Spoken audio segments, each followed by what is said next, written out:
Om Shri Sai Ram. Offering today's prayers at Bhagwan's lotus feet, I pray to our greatest friend Sai for the welfare of one and all around the world. Moving forward, we come to the satsang session today. The speaker for today is one of the most familiar faces in Punjab. Shri Shubhadev Majumdar is an ardent devotee of Bhagwan since 1982. He is also a Bal Vikas alumnus and completed his Bal Vikas schooling by receiving a completion certificate from Bhagwan. He was also attached with Shri Satya Sai Seva organization in many ways for many states. He was also awarded with an Excellence Award for his outstanding performance in culinary skills in Prashanti Nilayam. His mother was his Bal Vikas guru and he learned a lot from her. He is completely surrendered at Bhagwan's lotus feet and is an extremely disciplined, systematic, and visionary devotee who continues Bhagwan's work passionately and dedicatedly. By profession, he is a chef and has authored many books in his profession. At present, he is the director of one of the most prestigious universities of Jalandhar. He is currently serving as RVTC and Technology Coordinator for our state. So now, without much further ado, I request Bhaiya to take us all back to the beginning of his journey with Sai and fill us all with the bliss of divine memories. Over to you, Bhaiya. Jai Sai Ram. ओम श्री साई राम। भगवान के चरण कमल में शत शत कोटि नमन मेरा। Offering my humble प्रणाम to the lotus feet of my beloved lord. हम सभी के जीवन में जब हम छोटे होते हैं, अपने छुट्टियों के दिन बड़ा ही याद आता है। मेरा भी छोटा उम्र में जब छुट्टियों का दिन आता था, खास करके गर्मियों की जो छुट्टी होती है स्कूल में, वो टाइम मेरे लिए बहुत इम्पोर्टेंट हुआ करता था। मैं उस दौरान सोचा करता था, क्योंकि मेरा कोई नाना का घर नहीं था, तो इसलिए मैं सोचा करता था कि मेरे सारे दोस्त नाना नानी के घर घूमने जाते हैं और छुट्टियां बड़ा शानदार तरीके से मनाते हैं। मैं क्या करूं? 1982 ये एक साल है जिस साल ने मेरा पूरा जीवन का रास्ता ही बदल दिया। 1982 में मेरे मम्मी ने बोला कि हम लोग एक जगह घूमने जाएंगे। मैंने पूछा कहाँ जाएंगे घूमने, क्योंकि मेरे पिताजी इंडियन रेलवेज में काम करते थे, तो उनके साथ हम लोग वैसे तो घूमने जाते थे, क्योंकि इंडियन रेलवेज में वो फैसिलिटीज था, पास मिलने का, ट्रेन में घूमना, हम लोग बड़ा ही आनंद से घूमते थे। लेकिन अचानक मम्मी कह रही है, पापा नहीं कह रहे हैं, मम्मी कह रही है कि हम लोग एक जगह घूमने जाएंगे। तो ये मेरे लिए बहुत ही एक इंटरेस्टिंग सिनेरियो था, जहाँ मैंने मम्मी को पूछा हम कहाँ जाएंगे घूमने। तो मम्मी ने बोला हम लोग जाएंगे साईं बाबा के पास। मेरा बाबा है, मेरा बाबा जी। तो मदर का बाबा जी यानी मेरा दादाजी हो गए। मेरे लिए पुट्टापर्थी मेरा नाना का घर बन गया और भगवान मेरा दादाजी बन गया। ये मेरे लिए सबसे बढ़िया भगवान की तरफ से गिफ्ट था कि मुझे एक ऐसा जगह मिला जिस जगह को मैं इतना अपना कर सकूं कि जैसे कि वो मेरा नाना जी का घर है और भगवान मेरा नाना जी बन गए। ऑब्वियसली हम सभी को भगवान मिलते हैं कोई ना कोई रूप से। किसी को मिलते हैं माता पिता के रूप से, किसी को मिलता है अपने बंधु के रूप से, सखा के रूप से, किसी को मिलते हैं उसके जस्ट भगवान के रूप से, गुरु के रूप में। मेरे लिए मेरे भगवान बन गए थे मेरा नाना जी, और मैं वहां पे बड़ा आनंद से जाता था। मेरे को कोई सोच नहीं था, मुझे कोई डर नहीं था कि मुझे वहां पे जाके पढ़ाई करना है, क्या करना है। नाना जी के घर जाऊंगा, नाना जी के घर में कुछ गड़बड़ कर दिया तो डांटेंगे। मुझे पता था कि मुझे कोई डर ही नहीं है। मैं ऐसा जगह जा रहा हूँ जहाँ पे हर कोई मुझे प्यार से रखते हैं। मैं जाता था वहां पे, घूमता था इधर उधर, मम्मी को भी कोई हैरानी नहीं, कोई परेशानी नहीं। मम्मी अपनी मर्जी से काम करे जा रहे हैं, मैं इधर में घूमे जा रहा हूँ। तो मेरा जिंदगी बहुत ही प्यार से चल रहा था। और ऊपर से भगवान का ट्रेनिंग में तो मैं था ही, बाल विकास क्लासेस कर रहा था, इतने सारे ट्रेनिंग, मतलब स्वामी के टीचिंग जो है वो अपने अंदर धीरे धीरे आ रहा था। तो दोनों को मैच करने में मुझे बहुत ही आसान लगा कि स्वामी का टीचिंग और साथ साथ पुट्टापर्थी में जाके उस टीचिंग को देखना।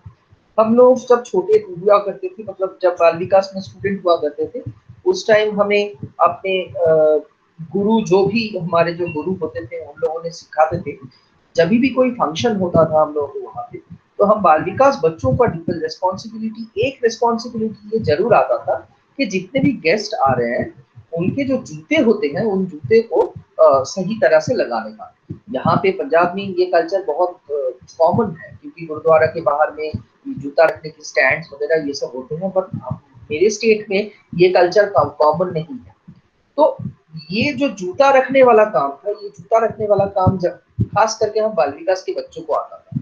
और मुझे अभी भी याद है जब मैं पुट्टापर्थी जाता था, उस टाइम में पुट्टापर्थी में साई कुलवंत हॉल बना नहीं था, हम लोग रेत के ऊपर बैठते थे। तो हम लोग देख रहे हैं कि बाहर की तरफ गणेश गेट से जैसे ही हम एंटर करते थे, राइट हैंड साइड में रेत के ऊपर भी लोग जूता को छोड़ के जाते थे।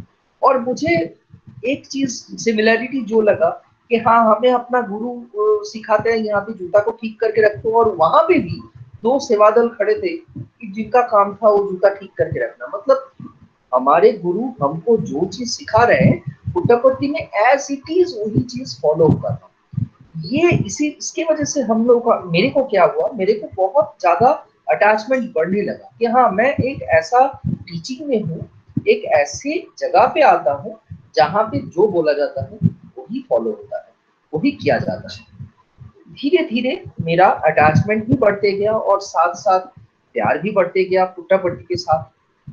और भगवान ने शायद तभी से मेरे लिए तैयार करके रखा था कि मेरे को मेरा कौन सा प्रोफेशन देना है, मेरे को मेरा कौन सा रास्ते में लेके आना है, कैसे करके मुझे चलाना है। मैं जब उस टाइम में पुट्टापर्थी जाता था, तब मेरा उम्र ऑब्वियसली बहुत ही छोटा हुआ करता था, 9-10 साल, ज्यादा से ज्यादा 11 साल। उस टाइम में मेरे को ड्यूटी करने का कोई अधिकार नहीं था। सत्यसाई ड्यूटी जो होता है, सेवा दल का ड्यूटी, वो ड्यूटी हम कर नहीं सकते, क्योंकि 18 साल की उम्र के बाद ही पुट्टापर्थी में सेवा दल का ड्यूटी मिलता है। पर मेरे को ड्यूटी मिलता था, और वो ड्यूटी होता था बेकरी के अंदर। मैं बेकरी में जाके अपना ड्यूटी करता था। बेकरी में मुझे अलाउ कर दिया गया था कि ठीक है, आप आओ, आप आके हमारे साथ बेकरी में काम करो। मैं वहां पे जाके बिस्किट बनाता था, मैं वहां पे जाके पिज्जा बनाता था, मैं वहां पे जाके केक बनाता था। और तब बेकरी हुआ करता था जस्ट कैंटीन के ऑपोजिट में, आप लोगों को याद ऑब्वियसली होगा। और वहां पे वो छोटी से कैंटीन में हम लोग वहां पे काम करते थे, और भगवान कभी कभी इधर से पूर्णचंद्र ऑडिटोरियम के पीछे की तरफ से आके बेकरी में चले आते थे। हम लोगों के लिए बहुत ही एक मतलब बहुत ही अद्भुत आनंद वाला परिवेश था। और उस जगह पे मैं काम करते करते मुझे ऑटोमेटिकली ये काम के साथ लगाव बढ़ने लगा। तो मैं बाद में, आज के डेट में मैं रियलाइज करता हूँ, शायद स्वामी उसी टाइम से मेरे लिए ये लाइन, ये जो मेरा प्रोफेशन है, इस प्रोफेशन को स्वामी ने शायद उसी टाइम से मेरे लिए चुन के रखा था। ये चलते गया, ये चलते चलते 1985 में मेरे पिताजी बहुत नास्तिक हुआ करते थे। और उनको 1985 में लगा कि मेरे बच्चे और मेरे मिसेस, मतलब पिताजी के वाइफ, मतलब मेरी माँ, ये लोग कहाँ जाते हैं ये देखने जाना बहुत जरूरी है। क्योंकि ये लोग जहाँ जा रहे हैं इसके बारे में ना मुझको पता है। इतने दूर, 2000 किलोमीटर दूर ये लोग जाते हैं हमेशा, क्या कर रहे हैं। ऑब्वियसली एक जो नास्तिक लोग होते हैं, जिनको कोई बिलीफ नहीं है, वो क्यों मानेंगे। तो वो, उनको लगा कि मैं जाऊंगा ये देखने के लिए। 1985 में मुझे आज भी याद है, हम लोग जाने वाले थे नवंबर में, स्वामी के बर्थडे से पहले पहले नवंबर में हम लोग जाने वाले थे। पिताजी ने मुझे कहा कि अपना जितने भी किताब है सारा किताब ले लो, बैग बंद करके। मैं वहां पे जाके, मम्मी तो कहाँ कहाँ जाएंगी मुझे पता नहीं है, मैं वहां पे जाके तुमको इतने दिन, ये छुट्टी के दिन पढ़ाऊंगा।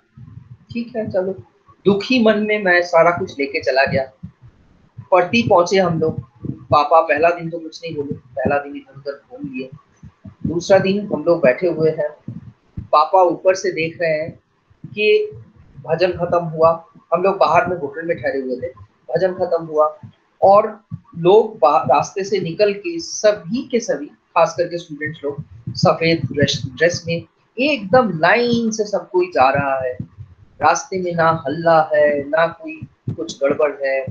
इवन मंदिर के अंदर में इतना सारा डिसिप्लिन। बाप पिताजी को ये लगा कि ये कौन सा जगह है, क्योंकि इंडिया में ऐसा कोई भी ऑर्गेनाइजेशन नहीं है जिस ऑर्गेनाइजेशन में इतना बढ़िया डिसिप्लिन मिलता है। पिताजी को यही लगा कि ये कौन सा ऑर्गेनाइजेशन है, यहाँ कौन से ऐसे गुरु हैं जिनके पास इतना पावर है कि सबको इतना डिसिप्लिन में बांध दिया। उसके बाद पिताजी को और एक जो दूसरा हैरानी हुआ वो है, पिताजी को वहां पे पूरा पुट्टपर्थी में घूम के कहीं पे भी दान पेटी नहीं मिला। दान पेटी नजर नहीं आया जिसमें जाके पिताजी डोनेट कर पाए, पैसा दो, ये कोई बक्सा या डब्बा, ऐसा कुछ मिला नहीं। ये भी पिताजी को हैरानी में डाल दिया। पिताजी ये सब हैरानी को लेके जब चल रहे थे, इतने में क्या हुआ, 85 में ही पिताजी को दर्शन में बैठे, नहीं सॉरी, पिताजी को 85 में ये सब करते करते ही वहां के जो हमारे जो स्टेट प्रेसिडेंट थे उन्होंने बोला आप आइए, आप सेवादल ड्यूटी भी करिए। पिताजी को बात पसंद आ गया और पिताजी सेवादल ड्यूटी करने लग गए। 1985 में पिताजी जब सेवादल के ड्यूटी कर रहे थे, मेरा पढ़ाई वढ़ाई तो सब कुछ खत्म, मेरे को छुट्टी मिल गया फिर से वापस और पिताजी ड्यूटी में लग पड़े। ड्यूटी खत्म होने के बाद स्वामी पाद प्रणाम में जब बिठाया, तब पिताजी को अचानक भगवान ने बोला कि आप इंटरव्यू के लिए आ जाओ। उस टाइम में इंटरव्यू का ऐसा था कि अगर स्वामी दर्शन के लाइन में से किसी को इंटरव्यू के लिए बुलाते थे तो वो और उनके साथ उनके सारे परिवार एक साथ जा सकते थे इंटरव्यू हॉल के लिए। लेकिन पिताजी सेवा दल के लाइन में बैठे हुए थे, पिताजी को सेवा दल के लाइन में बुलाया गया। मुझे नहीं पता, मुझे खाली यही पता था कि पिताजी को बुलाया मतलब मैं भी जा सकता हूँ। पिताजी उठ के चले गए, मैं भी उनके पीछे पीछे चला गया। स्वामी का जो वो वरांडा है जहाँ पे पहले जाके सब कोई बैठते थे, वहां पे पिताजी बैठे हुए थे। मैं पीछे से आके वहां पे बैठने की कोशिश करने गया। स्वामी मेरे तरफ देखे, बहुत मतलब डांटने वाला आंख से मेरी तरफ देखे और मेरे को कहा क्या हुआ। मेरे मुंह से जवाब नहीं निकल रहा था, मेरे मुंह से खाली दो ही शब्द निकले, पिताजी पिताजी। भगवान ने मेरे तरफ देखा और इशारा करते हुए कहा, बहुत जोर से कहा, बाद में आना। बाद में आना ठीक है, मैं दुखी मन में वापस आ गया। लेकिन ये बाद में आने का मतलब मुझे बहुत देर में पता चला कि भगवान का हर कोई बातों के पीछे कोई ना कोई राज तो जरूर होता है और ये राज मुझे पता चला बहुत बहुत देर। इसके बीच में बहुत सारा जर्नी है जो मैं पहले बता लूं और ये जो बाद में आना का रहस्य है ये मैं आप लोगों को आखिर में बताता हूँ। 1985 में ये कहानी हो गया। इसके बाद हम लोग जाते थे, जैसा सेवा दल का ड्यूटी करना, मेरे भैया ड्यूटी करते थे, मैं बाद में मैं जाके ड्यूटी करने लग पड़ा। 1987 में हम लोग सब कोई गए थे ग्रुप में। दिसंबर में वेस्ट बंगाल का ड्यूटी आता था, तो दिसंबर में हम सभी लोग ड्यूटी करने गए। मेरे एक मौसी जी है जिनके दो ट्विन सिस्टर्स, तो उनका एक ट्विन सिस्टर्स में एक सिस्टर जो है उसका बहुत बुखार था। 3-4 दिन वो बुखार से तड़प रही थी, बुखार कैसे भी ठीक नहीं हो रहा था। तो मैंने उसको बोला कि तू तो बहुत बीमार है, जा नहीं पाएगी, तू जा, मैं जाता हूँ भगवान के पास और भगवान से मैं विभूति लेके आ रहा हूँ। मैं गया, मैं भगवान के पास प्रेयर करने लगा कि भगवान मुझे विभूति दे दो ताकि मैं जाके मेरी सिस्टर को दूं और सिस्टर ठीक हो जाए। भगवान की लीला बताना बहुत मुश्किल होता है। मेरा लाइन उस दिन था मेरे ख्याल से 13 नंबर, तो 13 नंबर मतलब बहुत पीछे। मैं पीछे से बैठ के प्रेयर करे जा रहा था। भगवान आए, जहां तक भगवान एंट्री किए, मतलब लाइन के जहां तक आ पाए भगवान आए और आके किसी एक को विभूति दिया, देखिए बोला आपके पीछे जितने लोग बैठे हुए हैं सबको दो, सबको बांटो। और मेरे ख्याल से मैं ही था लास्ट जिसके हाथ में उन्होंने विभूति दिया। और भगवान तभी भी मंदिर में उपस्थित, लेकिन मैंने कुछ नहीं देखा। मैं वो विभूति लिया और उठ के सीधा दौड़ा कि मुझे जाके बहन को देना है। मैंने जाके उसको दिया, मेरी बहन को। बहन का बुखार बिल्कुल ठीक हो गया। मुझे याद नहीं है कि इसके बाद क्या हुआ नहीं हुआ, लेकिन मुझे इतना याद है कि उस दिन का जो खुशी मुझे मिला था, वो खुशी भगवान ही दे सकता है और कोई दे नहीं सकता। इसके बाद 1988 में मुझे सबसे पहली बार भगवान के चरण स्पर्श हुए। दशहरा का टाइम था। दशहरा के टाइम पे कहा जाता था कि भगवान को छूना दशहरा के टाइम में मुश्किल है, क्योंकि भगवान, हमारे जो भगवान आए थे, ये शिव और शक्ति दोनों के रूप में आए थे। आधा है शिव, आधा है शक्ति। तो दशहरा के टाइम पे उनके शरीर में जो माता और शिव जी दोनों का जो रूप होता है, इसके वजह से वो किसी को चरण स्पर्श नहीं देते। ये हमने बहुत बार देखा भी है कि हाँ, भगवान सच में ही उस टाइम में चरण स्पर्श नहीं देते थे। लेकिन दशहरा का दिन था और दशहरा के दिन पूर्णचंद्र ऑडिटोरियम के अंदर में भगवान का डिस्कोर्स हुआ। उसके बाद भगवान दर्शन पे आए। दर्शन में आके सबके तरफ से आ रहे हैं, किसी को छूने की कोई मौका ही नहीं मिल रहा है, लेकिन भगवान मेरे पास आए और पता नहीं मेरे पास आके उन्होंने खाली बायां पैर मुझको दिखाया और मुझे जैसे इशारा किया कि चरण स्पर्श। मैंने पहली बार खाली चरण स्पर्श किया एक पैर का।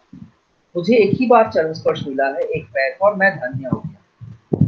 मेरे लिए वो एक ऐसा मौका था, या क्या बोलूं मैं, मेरे लिए एक ऐसा आशीर्वाद था जो मैं कभी भूल ही नहीं सकता। भगवान, हम लोग बंगाली हैं तो ऑब्वियसली बंगाली लोग दुर्गा माता की बहुत ज्यादा भक्त होते हैं। तो शायद भगवान के अंदर की दुर्गा माता ने मुझे उस दिन उनमें समा लिया। मेरे लिए ये बहुत सौभाग्य की बात था। 1992 तक मैं पुट्टपर्ती में बहुत रेगुलर था। इवन ऐसा भी हुआ है कि मैं साल में 3 बार, साल में 2 बार गया। आप लोगों को मैं जैसे पहले ही बताया कि मैं मेरे नाना जी के घर घूमने जाता था, तो मेरे लिए बहुत खुशी वाला कहानी था। 1992 के बाद ऑब्वियसली धीरे धीरे मेरा एडल्टहुड जब चालू हुआ और मैं जब धीरे धीरे अपना प्रोफेशनल करियर की तरफ जाने लगा, तो मेरा जर्नी, मेरा पुट्टपर्ती जाना धीरे धीरे कम होते गया। साल में एक बार या 2 साल में एक बार, इसके बाद धीरे धीरे करके ये पीछे होते गया। 2006 में जाके मेरा शादी हुआ है 2002 में, और उसके बाद 2005 में हमारा बच्ची हुई। और 2006 में मेरा बच्ची होने के बाद हम लोगों ने प्लान किया था कि बच्चे को लेके हम लोग पुट्टपर्ती जाएंगे, भगवान को एक बार भगवान से आशीर्वाद लेके आएंगे। लेकिन 2006 में कुछ ऐसा सिचुएशन हुआ कि हम लोग बच्चे को लेके पुट्टपर्ती जा ही नहीं पा रहे हैं, किसी भी तरह से कोई मौका नहीं मिल रहा है। 2006 में मैं एक दिन ऑफिस से वापस आया। उस दिन मेरा साला जी का शादी था और हम लोगों को, मैं ऑफिस से वापस आऊंगा और उन सभी को लेके मैं साला जी की शादी के लिए निकल जाऊंगा, ये हम लोगों का प्लान था। मैं बाइक चला के ऑफिस से घर वापस आया। घर वापस आने के बाद जैसे ही मैंने घुसा घर में, मेरे लेफ्ट चेस्ट में थोड़ा सा पेन महसूस हुआ। मैंने मेरे मिसेस को बोला, देखो मेरे को ना थोड़ा सा पेन हो रहा है चेस्ट में। तो इन लोगों ने तुरंत बोला कि आपको शायद गैस हो गया है। इन लोगों ने एक पानी और पानी के साथ एक एंटासिड दिया मुझे।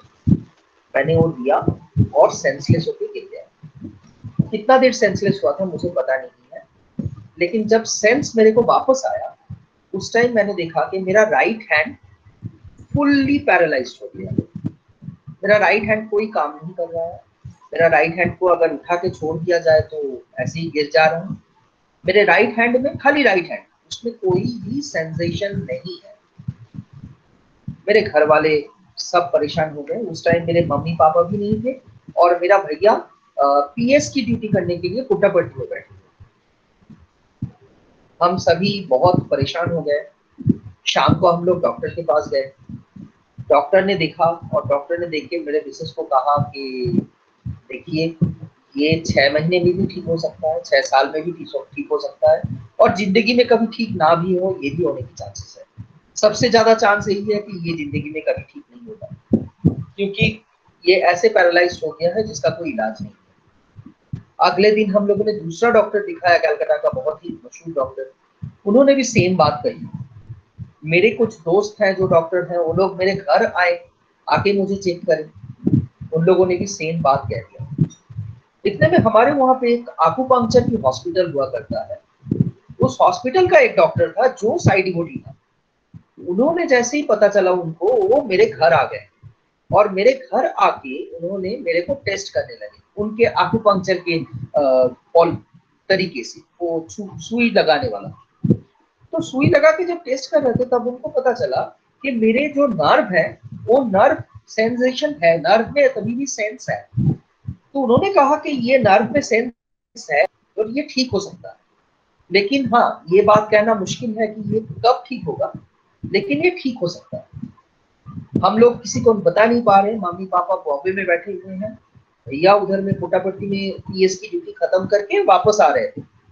जब वापस आ रहे थे तब जाके भैया को बताया गया कि भैया ऐसा ऐसा कहानी है। भैया ने हम लोगों को बहुत डांटा कि दुनिया का सबसे बेहतरीन हॉस्पिटल है पुट्टापट्टी में नर्व के लिए, न्यूरोलॉजी के लिए, और मैं वहां पे बैठा हुआ था। तुम लोगों को ये हो गया तो तुम लोग क्यों नहीं मुझे बताया?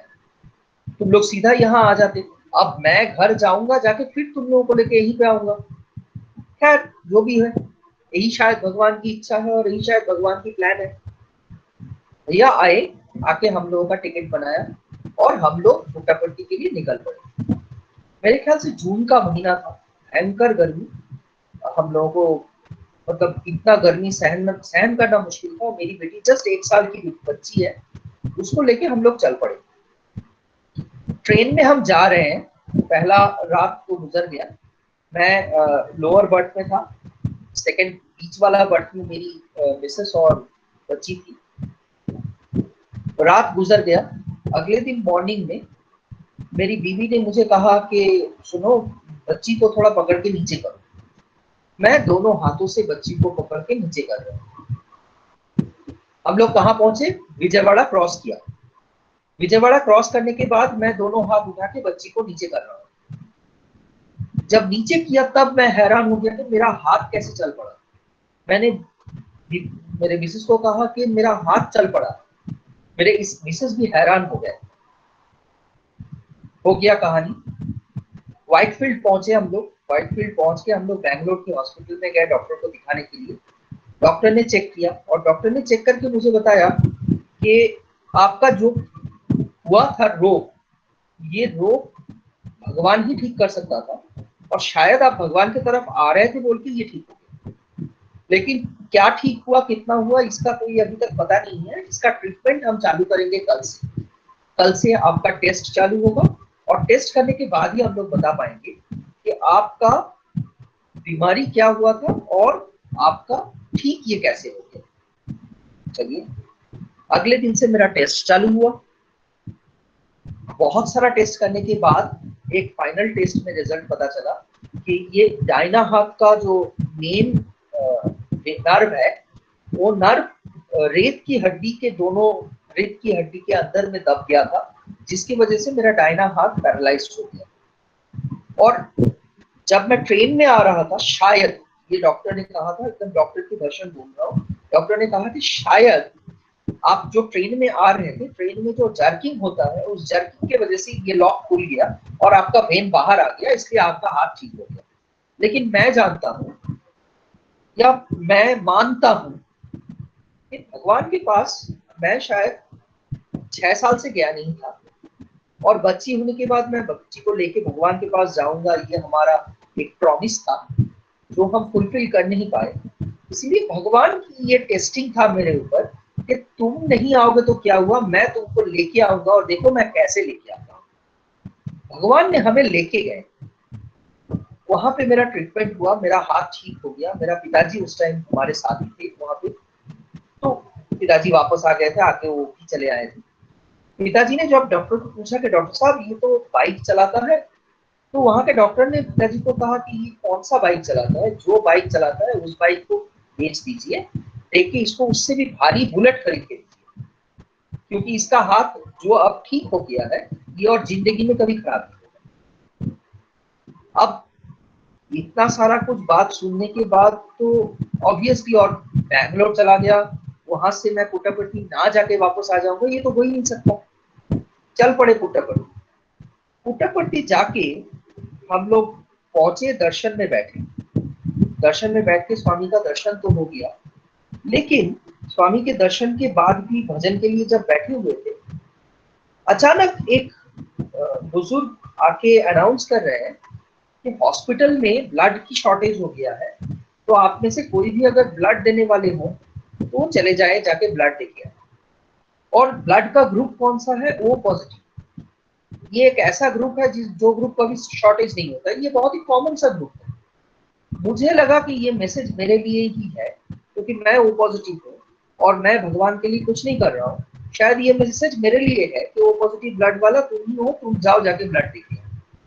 मैं हॉस्पिटल में गया, उनको एक ही ब्लड यूनिट की जरूरत था, ओ पॉजिटिव। मैं गया, उन लोगों ने मेरे से ब्लड लिया, मैं ब्लड देके भगवान के पास आया, शाम का दर्शन किया, अगले दिन हम लोग वापस आए। ये शायद भगवान ने प्लान करके रखा हुआ था, प्लान करके बैठा हुआ था मेरे लिए कि तुम नहीं आओगे तो क्या हुआ, मैं तुमको खींच के लेके आऊंगा और देखो मैं कैसे करता हूँ। भगवान ने मेरे लिए बहुत टेस्टिंग वाला रास्ता भी चुना है। भगवान ने मेरे को बहुत टेस्ट किया है, और मैं और मेरा परिवार, हम लोग ये मानते हैं कि भगवान आपको जितना मर्जी टेस्ट करना है मुझे कर लो, लेकिन एक टेस्ट ये कभी मत करना कि आप हमारे साथ से ना चले जाओ दूर पे, आप हमारे साथ में रहो। भले चाहे मेरे को टेस्ट लेते लेते आप पेड़ के नीचे रख लो, आप भले चाहे हमें कहीं पे भी कुछ भी कर लो, लेकिन साथ में आपको होना जरूरी है। और भगवान ने हमारा टेस्ट ये बात को हमेशा माना है और हमारे साथ हमेशा रहा है। मैं जब सबसे पहला बंगाल छोड़ के दिल्ली आया, दिल्ली में हम लोग आए थे ग्रेटर नोएडा में। उस टाइम ग्रेटर नोएडा में कोई समिति नहीं। हम लोग आए, हम लोग आके ऑब्वियसली हम लोग जहां भी जाते हैं सबसे पहले यही ढूंढते हैं कि हमारे साई भाई बहन कहाँ है, साई ऑर्गेनाइजेशन कहाँ है। ग्रेटर नोएडा में तब तक कोई समिति नहीं बना था। वहां पे एक मेजर साहब हुआ करते थे, मेजर शर्मा, जो स्वामी को जानते थे और जिनके घर में थोड़ा बहुत भजन हुआ करता था। तो हम लोग चले गए, हम लोग पहुंच गए और हम लोग जुड़ गए। जुड़ने के बाद हम लोगों का एक कुछ 8-10 जन का एक टीम बना। तो नोएडा के जो समिति था, वहाँ के जो समिति का अंदर थे, डिस्ट्रिक्ट प्रेसिडेंट थे, उन्होंने एक दिन आए और आके बोला कि आप लोग 8-10 जन हो तो आप लोग यहाँ पे समिति स्टार्ट करो। तो भगवान का शायद यही इरादा था कि तुम लोग जाओ और तुम लोग जाने के बाद वहां पे ग्रुप बनेगा और समिति स्टार्ट होगा। हमारे हाथ से ग्रेटर नोएडा में समिति स्टार्ट हुआ। ग्रेटर नोएडा के इंटीरियर विलेज में जाके हम लोगों ने ड्रेन की सफाई भी करी है। मच्छर का वहाँ पे बहुत ज्यादा प्रॉब्लम था, उस मच्छर के प्रॉब्लम को सॉल्व करने के लिए भी काम किया हुआ है। ये सब करते करते एक दिन अचानक मुझे पता चला कि मैं जिस कंपनी में काम कर रहा था उस कंपनी ने मुझे बोला कि थैंक यू, नौकरी से निकाल दिया। कहाँ जाऊं कुछ पता नहीं। इनफैक्ट मेरे को मेरा कंपनी ने सब कुछ दिया हुआ था, घर, बिस्तर, बेड, सब कुछ दिया हुआ था, सब कुछ लेके चला गया। मैं रात को कहाँ सोऊं पता नहीं चली। सर्दी का मौसम था। हमारे जो समिति कन्वीनर थे, मेजर शर्मा जी का बात मैं अभी कर रहा था, उन्होंने आए और उन्होंने बोला आपको कोई चिंता करने की जरूरत नहीं है, मैं आपको सब कुछ देता हूँ, आपका बेड, आपका डाइनिंग टेबल, सोफा वगैरह सब कुछ। पूरा मेरे को आके घर फार्निश करके देके चले गए। मतलब स्वामी मेरे को किस किस जगह पे कैसे कैसे बचाया, कैसे कैसे सेव किया, आप लोग खाली मतलब मैं तो हैरान हो जाता हूँ। उसके बाद ऐसे ही मेरे को चलता गया, बहुत ज्यादा अड़चन आने लग पड़ा, लेकिन स्वामी हर जगह हर वक्त मेरे पास आके मेरे को संभालते हुए गए। इतने में मेरे को गुड़गांव में एक नौकरी आ जाता है और गुड़गांव का एक यूनिवर्सिटी में मैं जाके ज्वाइन करता हूँ। गुड़गांव का यूनिवर्सिटी में मैं जब जाके ज्वाइन किया, गुड़गांव का समिति था बहुत ही स्ट्रॉन्ग, लेकिन गुड़गांव समिति का जो लेडीज साइड का सबसे अच्छा भजन सिंगर था, उसका ट्रांसफर हो गया था और वो जाके ज्वाइन किया स्वामी के ही जो हॉस्पिटल रायगढ़ में, रायपुर में बना है, बच्चों का हार्ट का हॉस्पिटल, उस हॉस्पिटल। वो चले जाने से गुड़गांव का जो लेडीज साइड का भजन साइड था, वो साइड थोड़ा सा वीक हो गया। हम बाद में अभी एनालाइज करते हैं, शायद हम लोगों को भगवान का वहां पे गुड़गांव में लेके जाके नौकरी देने का मतलब यही था कि तुम लोग जाओ, मेरी मिसेस थोड़ा बहुत भजन गाती है स्वामी का, कि तुम लोग जाओ, तुम लोग जाके उस लेडीज साइड को सपोर्ट करो। हम लोग आ गए, हम लोग वहां पे समिति के साथ जुड़ गए, समिति बहुत अच्छा था, समिति के साथ काम करने लग पड़े। Delhi SAI centre, international SAI centre में हम लोगों का जाना आना चालू हो गया। ऐसा ही ड्यूटी चल रहा था। फिर मेरा भगवान का टेस्टिंग, भगवान ने मेरे को, मेरा जो रीढ़ की हड्डी है, उस रीढ़ की हड्डी में अचानक मेरे को ट्यूबरकुलोसिस हो गया, टीबी। और भगवान ने मुझे बोला कि अब तेरे को कुछ अच्छा टेस्ट लूंगा। मेरे को एकदम बिस्तर पे लेटा दिया। गुड़गांव जैसा जगह जहाँ पे घर के रेंट ही बहुत हाई है, तो आप लोग जानती हैं, और 10 महीने के लिए मैं बेड रिटन हो गया। ऑफिस वालों ने मना कर दिया कि नहीं, ये डिजीज को लेके तो आपको हम लोग रख नहीं सकते। तो मेरा नौकरी भी नहीं है, कैसे संभालूं, मुझे कुछ पता नहीं है। लेकिन मेरे साई भाई बहन और मेरे भगवान मेरे साथ ऐसे जुड़े हुए थे कि मेरा एक वहाँ पे एक दीदी हुआ करती थी, साई सिस्टर, वो सुबह 5 बजे मेरे लिए ब्रेकफास्ट बना के मेरे घर में आती थी। कुछ 21 किलोमीटर के दूरी में रहती थी, 21 किलोमीटर ड्राइव करके मेरे को आके मुझे लेके ट्रीटमेंट करवाने लेके जाती थी। मेरे को टेस्ट करवा के, डॉक्टर से ट्रीटमेंट करवा के, मेरे को ब्रेकफास्ट खिला के घर में पहुंचा के जाती थी। इस तरह के भी लोग वहां पे मिले मुझे। जब मैं गुड़गांव में ठीक हुआ, लगभग टीबी का रिकवरी जब चालू हो गया, उतने में मेरे को फिर से नौकरी मिला राजस्थान बीकानेर में। राजस्थान बीकानेर एक बहुत ही मेरे लिए अहम जगह है, इसलिए क्योंकि वहाँ के लोगों का प्यार बड़ा अच्छा है। और वहाँ के जो समिति था, क्योंकि मैं जाने से पहले समिति की बात करी, वहां पहुंचने से पहले ही मैंने समिति के कन्वेनर का नाम उनको फोन करके, उनसे बात करके, सब कुछ पता करके फिर जाने की सोचा था। तो मैंने जब उनके कन्वेनर को फोन किया, वहाँ के बीकानेर समिति के कन्वेनर थे मिस्टर माथुर, उनको जब फोन किया, उन्होंने जैसे हाथ में उनको चांद मिल गया। मेरे को बहुत ही अच्छी तरह से वेलकम किया और वेलकम करके बोला, आप बेफिक्र रहिए, आप मुझे ये बताइए कि आप लोग कब आ रहे हैं। हम लोगों ने बताया कि हम लोग फलाना डेट को जाएंगे। जाने से कुछ 10 दिन पहले अंकल का फिर से मेरे पास फोन आता है कि आपके लिए मैंने घर देख लिया है और घर मैंने बुकिंग कर दिया है, एडवांस कर दिया है, घर वर सब कुछ मैं साफ सफाई करके रखूंगा। आप लोग कौन से ट्रेन से आ रहे हो, मुझको उस ट्रेन का डिटेल दो। मुझे कुछ पता ही नहीं, मैं घर देखा नहीं, मुझे कुछ नहीं मालूम, लेकिन सब कुछ मेरा काम भगवान ने कर दिया। मैंने उनको बता दिया कि ये ट्रेन में हम आएंगे। सुबह मेरे ख्याल से 5 बजे हम लोग पहुंचे, सर्दी का मौसम था, और 5 बजे अंकल वहां पे खड़े हैं। जब मैं जाके पहली बार अंकल से मिला, तब देखा अंकल का उम्र है 62। उसके बाद हम लोगों ने बीकानेर में काम चालू किया। जिस दिन पहला दिन हम लोग बीकानेर समिति में गए, सारे लोगों से मिले, पता चला उस समिति का सबसे यंगेस्ट लोग हम ही लोग हैं, और वहां पे जो सबसे बुजुर्ग लोग हैं उसका उम्र था उस टाइम 78। मतलब 62 से 78, ये एज ग्रुप के एक समिति के अंदर में हम लोग जाके पहुंचे। तो युवा शक्ति अगर देखा जाए तो उस टाइम में खाली हम लोग, तो शायद भगवान का ये भी एक मिरेकल है कि भाई तुम लोग जाओ, जाके उस जगह को भी सपोर्ट दो। बीकानेर में हम लोगों ने खूब काम किया, बहुत काम किया। बीकानेर समिति आज के डेट में भी एक ऐसा समिति है जो समिति सारा इवेंट करते हैं और बहुत सक्सेसफुली करते हैं और विदाउट टेकिंग एनी सपोर्ट। सबसे बड़ी बात तो ये है कि अखंड भजन 24 घंटे जो अखंड भजन हमारा होता है, ये अखंड भजन भी बीकानेर समिति पूरा करते हैं और without taking any support of the audio system और माइक्रो सीडी और कैसेट्स और एनीथिंग। लोग बहुत कम है, कुल मिला के देखा जाए तो बीकानेर समिति में सिंगर्स होंगे कुछ 8 से 10, लेकिन ये 8-10 लोग मिलके 24 घंटा भजन भी करते हैं।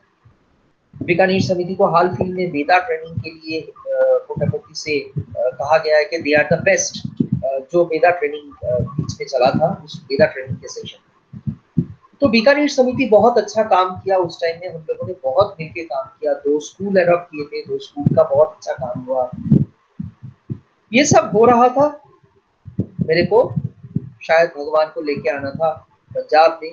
मैं पंजाब में आ गया 2016, और 2016 में आने के बाद मुझे यहाँ पे जितना भी काम करने की मौका मिला वो मैं करे जा रहा हूँ। ऑब्वियसली मनिंदर भैया के साथ मिलने के बाद, मनिंदर भैया के गाइडेंस और आप सभी के सपोर्ट की वजह से जितना काम कर पा रहा हूँ कर रहा हूँ। लेकिन 2019 में मुझे अचानक मेरे स्टेट वेस्ट बंगाल से कॉल आता है कि आपको हम लोग चुन रहे हैं बाल विकास के अवार्ड लेने के लिए। मैं हैरान हो गया कि बाल विकास को मैं कब का पास कर चुका हूँ, मुझे अचानक अभी क्यों अवार्ड लेने के लिए बुलाया जाएगा, और मैं ऐसा कौन सा क्या काम कर दिया कि मुझे अभी अवार्ड दें, और वो भी देंगे भगवान। दिल में तो बहुत आनंद हुआ, बहुत खुशी हुआ कि भगवान देंगे, भगवान के पास जाऊंगा। 2019 में मैं चला गया अवार्ड सेरेमनी, बाल विकास के अवार्ड सेरेमनी। ऑब्वियसली हम में से बहुतों को बाल विकास के अवार्ड मिला हुआ है। तो बाल विकास अवार्ड सेरेमनी जनरली 2 दिन का होता है, और पहला दिन में कुछ लोगों को अवार्ड दिया जाता है, दूसरे दिन में कुछ लोगों को अवार्ड दिया जाता है। मैं वहां पे बैठा, लाइन पे बैठा हुआ, तो मुझे पता था पहले दिन का सबसे पहला अवार्ड मुझको ही मिलने वाला है। तो मैं वहां पे लाइन पे बैठा हुआ था, दर्शन मतलब जैसे पहले बैठा जाता है वैसे बैठा हुआ था। अचानक देखा मनिंदर जी आ रहे हैं। मनिंदर जी घुस के अपना जो स्टेट प्रेसिडेंट की जो अलग रो बना हुआ होता है वहां पे जाके बैठे, और मेरे दिमाग में उस टाइम में भगवान ने याद दिलाया मनिंदर जी को देखने के बाद कि तेरे को मैंने उस टाइम में डांटा था 1985 में, डांट के बोला था बाद में आना। आज तेरे को मैं लेके आया हूँ। ये बाद में आने का अर्थ ये है कि आएगा और बहुत गर्व के साथ आएगा, और मैं तुझे प्यार से मोहब्बत से अवार्ड भी दूंगा। मेरे लिए इससे बड़ी मोमेंट जिंदगी में शायद कुछ नहीं हो सकता। भगवान के हाथ से मुझे उस दिन जो आशीर्वाद मिला, और उस दिन मैं 2 जन के मतलब शायद 2 जन के दिल में या मुंह में एक खुशी की झलक देखा था। एक हमारा वेस्ट बंगाल के जो स्टेट प्रेसिडेंट थे, और दूसरा शायद मनिंदर जी। इन दोनों में ही बहुत खुशी हो, दोनों को ही बहुत खुशी मिला था कि एक कोई है जो हमारे स्टेट को भी बिलोंग करता है, जो वेस्ट बंगाल के स्टेट प्रेसिडेंट सोच रहे थे कि मेरा स्टेट का है, मैं उनका स्टेट का बाल विकास का स्टूडेंट, और मनिंदर जी शायद सोच रहे थे कि मेरे साथ में अभी है मजूमदार जी, तो इनको मिला है। लेकिन मेरे दिल में खाली यही चीज दोहराया जा रहा था कि भगवान आपका लीला अपरंपार, आपने कैसे मुझे उस टाइम डांटा था 1985 में, और डांट के बोला था कि तुझे मैं बाद में बुलाऊंगा, फिजिकल प्रेजेंस में शायद मुझे इंटरव्यू ना मिले, लेकिन ये इंटरव्यू से कुछ कम नहीं है। भगवान के हाथ से अवार्ड, जो मेरे जिंदगी का सबसे बड़ा अवार्ड बन चुका है। मेरा छोटा सा जर्नी है, लेकिन छोटा सा जर्नी में मुझे अभी तक जितना मिला है, मैं बहुत लकी हूँ कि इस अ, भगवान के साथ जुड़े रह के इतना सारा मौका मिलना, या इतना सारा कुछ देखना, ये भी एक जिंदगी के लिए मिरेकल ही है। मैं बहुत फील करता हूँ अभी भी कि मैं भगवान के जो मिशन है, मिशन तो नहीं कहूंगा, क्योंकि भगवान के मिशन में हम लोगों में इतना ताकत है नहीं कि भगवान के मिशन को हम समझ पाए और उसके साथ हम जुड़ पाए। पर भगवान के जो सिस्टम है, भगवान ने जो एक डिसिप्लिन्ड तरीका बनाया है, कि मैं उसको फॉलो कर पा रहा हूँ या नहीं।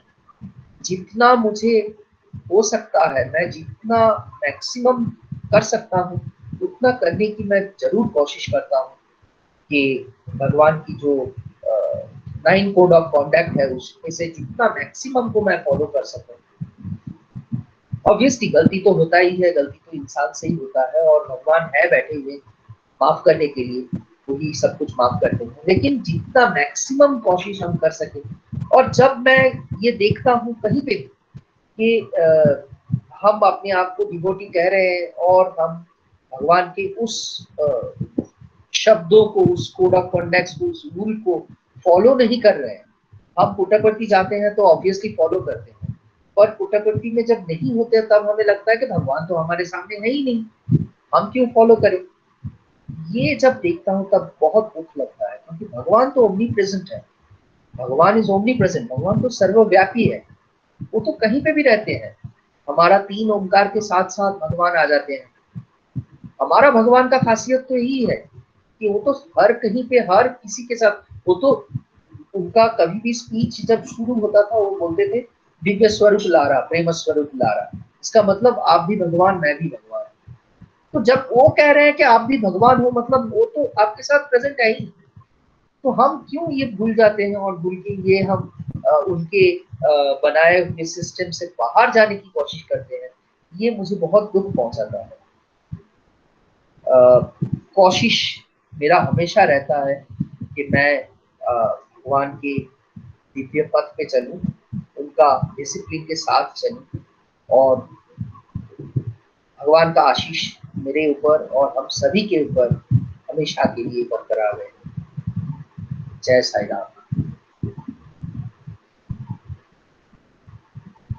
स्वस्ति प्रजाभ्य परिपालयन्ता न्यायेन मार्गेण महे महिषाः। गोब्राह्मणेभ्यः शुभमस्तु नित्यम्। समस्तलोका सुखिनो भवन्तु।